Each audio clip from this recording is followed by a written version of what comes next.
Hello అండి, ఇది Mukkoti Ekadashi night తీసిన వీడియో అనమాట. ఫుల్ వీడియో తీద్దాం అనుకున్నాను, బట్ నాకు ఓపిక లేదు. అందుకే జస్ట్ టైం ఒక్కటే చూపిస్తున్నాను నేను. ఎందుకో కానీ నాకు తెలియట్లేదు, స్క్రీన్ పన్నా లైటింగ్ పన్నా కళ్ళంతా మంటలుగా అనిపించేసింది నాకు.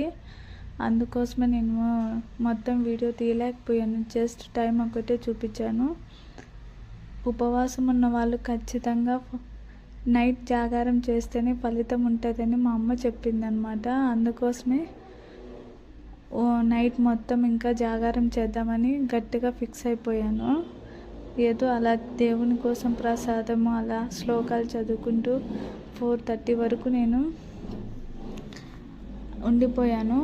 తర్వాత పూజ అంతా ఫినిష్ చేసుకొని చిన్న చిన్న పనులన్నీ చేసుకునేసరికి 5:30 అయిపోయింది.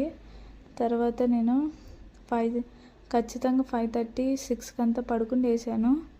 తర్వాత 9కి లేచి మళ్ళీ ఒకసారి దండం పెట్టుకొని సూర్య నమస్కారాలు చేసుకున్న. మీలో ఎంతమంది మేలుకున్నారో కామెంట్లో చెప్పండి.